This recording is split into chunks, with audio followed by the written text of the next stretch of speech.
자, 반갑습니다. 정인의 박 이재현입니다. 안녕하세요. 제이민입니다. 자, 이제 뭐 10월 달이네요. 중간고사 기간도 되고 집중력에 관련된 문제로 이제 병원을 찾으시는 분이 굉장히 많이 늘어나고 있습니다. 그래서 그 부분에 대해서 오늘 부원장님과 함께 또 이야기를 나눠보도록 하겠습니다. 자, 그래요. 요즘 뭐 부쩍 좀 ADHD 문의가 많죠? 아유, 많죠. 이제 곧 있으면 뭐 네. 수능도 이제 네. 보게 되고 하다 보니까 네. 대부분은 이렇게 뭐 공부를 좀 더 잘했으면 좋겠고 뭐 막 네. 이런 걸로 해가지고 네. 네, 이제 오시는 분도 많고 어떤 네. 분은 이제 한 1년 반 정도 뒤에 있을 네.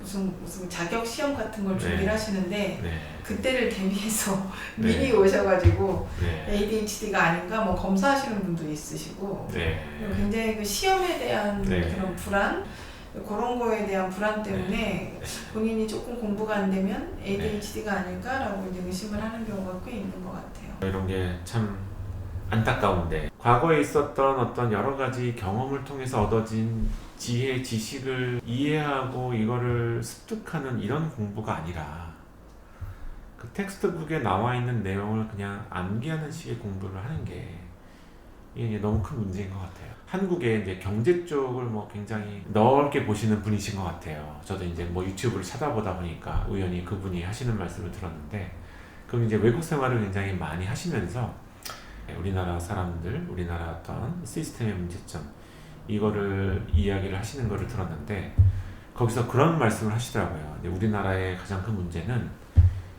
이 엘리트 집단이 문제다. 그래서 엘리트 집단이 뭔가에 대한 경험, 지식, 뭔가 좀 폭넓은 이런 시야 이런 거를 갖고 있는 사람이 아니에요. 이렇게 뭐 암기하고 외우고 뭐 이런 것들을 잘해서 그런 것들로 자격을 증명해서 올라온 사람들이 엘리트가 너무 많다는 거죠. 그래서 이 사람들의 어떤 퍼포먼스가 우리나라가 발전할 수 있고 잘할 수 있고 막 이런데 이제 그런 것들을 좀 어렵게 한다 뭐 이런 말씀을 하시는 것도 얘기를 들었거든요. 네. 근데 이제 제가 이렇게 봐도 전문가라고 이야기하시는 분들 중에 그거에 걸맞는 실력을 갖지 못하신 분들도 꽤 많으신 것 같아요. 그냥 늘상 해왔던 이런 형식대로 일 처리가 이제 되는. 네, 그래서 그런 게 좀 아쉽더라고요. ADHD와 관련된 질문 중에 네. 어느 정도 시간이 지나서 네. 자기가 그 약이 잘 맞고 좋았는데 이제 의존성이 의심이 돼서 약을 한 번에 확 끊어도 되는지. 네. 자, 그래서 이 ADHD 치료제는 이 치료제가 작동하는 개념이 조금은 일반적인 뭐 우울증 치료제 이런 거하고 좀 틀려요. 우울증 치료제는 스트레스로 인해서 세로토닌, 도파민이 부족한 거를 약이 좀 대신 보충해주는, 스트레스가 있으나 뇌에는 호르몬이 부족하지 않은 상태를 만드는 게 이 치료제의 개념이죠. 그래서 근본적인 어떤 요인을 좀 뭔가 조금 제어해주는 이런 쪽인데, 이 ADHD 치료제는 그렇지가 않고요. 이게 사람이 뇌에 갖고 있는 시스템 중에 이제 카테콜라민 시스템이라는 게 있어요. 그 안에 들어가 있는 게 에피네프린, 노에피네프린, 도파민 이 세 가지가 이제 들어가 있거든요. 그래서 이 카테콜라민이라는 한 시스템이 작동을 하게 되면 사람이 이제 약간 전투 모드로 바뀌는 거죠. 만약에 내가 산에 올라가서 이제 길을 올라가고 있는데 앞에 만약에 곰이 나타났다. 그러면은 나는 주변에 뭐 이쁜 꽃들이 보이고 햇빛이 비치는 게 예뻐 보이고 이래서는 안 되는 거예요. 도망갈 길이 바로 보여야 되는 거죠. 다른 건 다 무시. 예, 뭐 새소리가 들리고 뭐 새소리가 아름답고 이런 거는 들려서는 안 돼요. 그래서 이 카테콜라민이 확 작동을 하게 되면 막 가슴에 이제 두근거림, 심박수, 심장에서 피를 짜주는 이 양이 확 증가하면서 온 근육에 이제 혈액 공급을 원활하게 만들어줘. 이런 게 이제 에피네프린이 주로 해주는 거고, 노에피네프린이 이제 뇌에 가서 내가 도망갈 곳, 아니면 내가 무기가 될 만한 곳, 숨을 곳 이런 것들만 탁탁탁 눈에 들어오게, 다른 건 다 무시. 이렇게 이제 만들어주게 이제 되는 거거든요. 그래서 이게 이제 카테콜라민 시스템인데, 그래서 내가 지금 집중이 너무 어렵고 ADHD 증상이 있다. 이거는 사실은 이제 습관적으로 만들어진 거로 보여져요. 그래서 이제 습관화가 된 게 내가 뭔가 진득하게 좀 꾸준히 뭔가 좀 깊이 있게 뭔가 하지 못하고 요거 했다 저거 했다 좀 산만하게 하다 보니까 일처리가 완전히 마무리가 잘 안 되고 약간 충동적이고 좀 즉흥적인 이런 행동이 습관화가 된 거죠.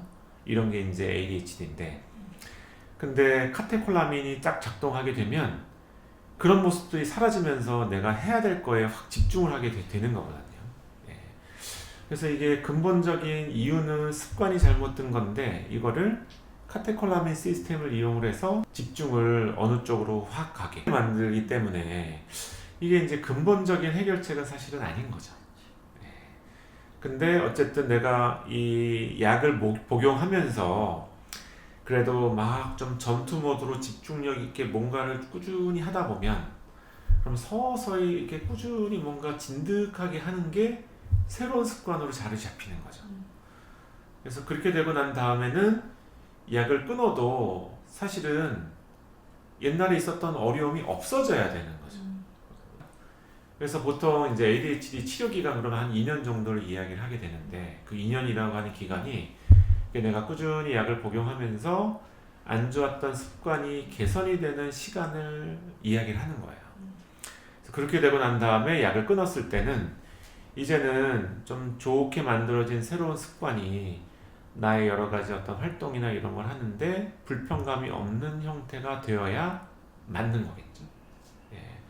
그래서 약물 치료를 2년 동안 꾸준히 받고 난 다음에 약을 딱 중단을 했을 때 이 약이 갖고 있는 의존성, 내성이 좀 없어지는 이런 기간, 보통 한 2, 3주, 예, 요 정도 기간 동안은 약간 약을 끊은 효과, 그래서 오히려 집중이 더 안 되고 좀 뭔가 더 어렵고 이런 효과가 있는 시기가 지나가게 돼요. 근데 그러고 나고 난 다음에는 뭐 피곤감이나 이런 것도 많이 없어지고 생활할 수 있게 되면서 내 습관도 이제는 좀 좋은 습관이 돼서 좀 새로운 어떤 일이나 환경이나 이런 거에도 잘 뭔가 할 수 있는 이런 상태가 되는 게 맞는 거거든요. 그래서 이렇게 돼야 사실은 치료가 된 거죠. 저한테 왔던 어떤 친구가 뭔가 이제 학교에서 이제 집중이나 이런 게 안 돼서 뭐 ADHD 증상 이런 것들 때문에 학습이 조금 어려웠어요. 그래서 고등학교를 다 졸업하고 난 다음에 본인이 할 게 별로 없는 거예요. 근데 이 소고기 발굴하는 거 있잖아요. 거기에 일꾼이 좀 필요해서 와서 좀 일을 도와주게 됐어요. 근데 거기 가서 이 ADHD 증상이 얼마나 나의 퍼포먼스를 떨어뜨리는지 뼈저리 느낀 거예요. 그러니까 일을 못하는 거죠. 알려줘도 금방 까먹고 뭐라고 했지. 그래서 앞에서 막 그래서 뭐 알아듣는 것 같은데 싹 이제 가버리시면 전혀 이게 뭘 해야 될지 이제 모르는 거예요. 그래서 이제 저한테 왔던 친구가 있었어요. 그래서 검사해 보니까 이제 ADHD 증상이 이제 분명한 것 같아서 그 친구한테 이제 컨서타 투여를 했죠. 그래서 컨서타를 먹으면서 깜짝 놀랐대요. 아이가 180도로 바뀌어서. 야, 너 원래 이런 아이였어? 그럴 정도로. 예. 그래서 이제 쭉 이제 치료를 이어갔는데 한 2년쯤 뒤에 선생님 이제 뭐 약을 조금 끊어봐도 괜찮지 않을까요? 그래서 약을 줄이기 시작했거든요. 그랬는데 처음에는 약을 줄이니까 또 다시 집중이 조금 안 되네요. 그런 건 좀 있었어요. 그래도 그냥 지낼 만은 해요. 이제 옛날보다는 조금 더 실수가 조금 늘어난 정도. 그 다음에 한참 지나고 난 다음에 그 친구가 다른 일로 잠깐 병원에 왔는데 약안 먹고 너무 잘 지낸대요. 제가 봤을 때 이런 케이스가 딱 ADHD가 치료가 되는 이런 케이스인 거거든요. 예.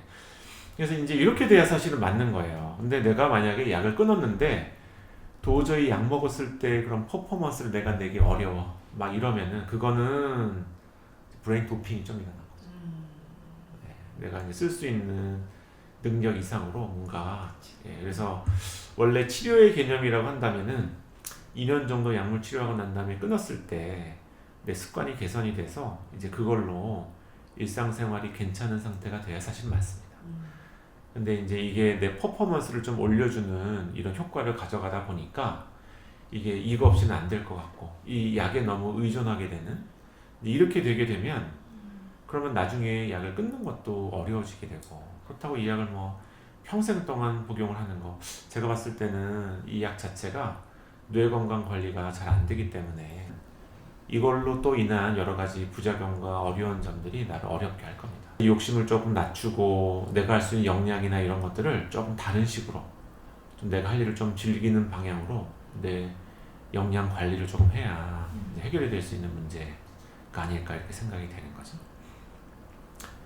중학교 때나 고등학교 때는 선생님이 네. 시키는 거에 따라서 공부만 하면 됐는데 이제 네. 대학교 올라와서 자기가 네. 스스로 공부하고 과제를 하다 보니까 어려워서 병원에 네. 갔더니 성인이 되어서 ADHD 진단을 받았습니다.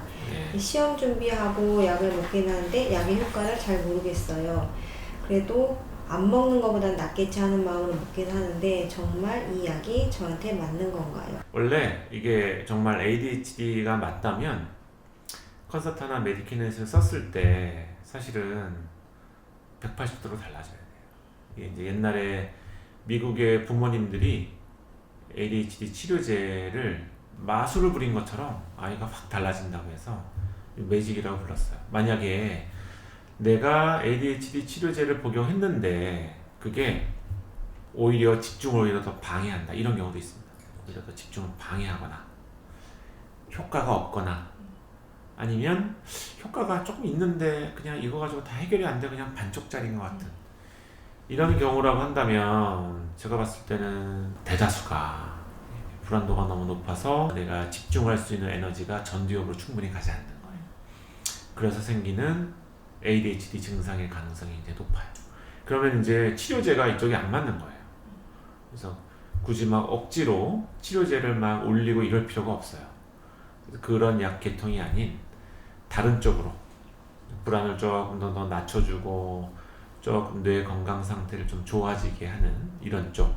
또 ADHD 치료제를 선택한다고 하더라도 불안을 올리지 않는 컨서타 메디킨의 이런 해양정신성 의약품이 아닌 다른 쪽으로 해서 좀 도움을 받으시는 게 내 문제를 해결할 수 있는 더 좋은 방법이 아닐까 생각을 합니다. 공부를 할 때 너무 성적이나 나의 결과에 너무 집착을 해서 생활을 해오셨으면 좀 산만해지는 이런 성향 이런 게 생기기 굉장히 쉬워져요. 그래서 옛날에 어떤 뉴스 기사에 그런 것들이 나왔었던 게 기억이 나요.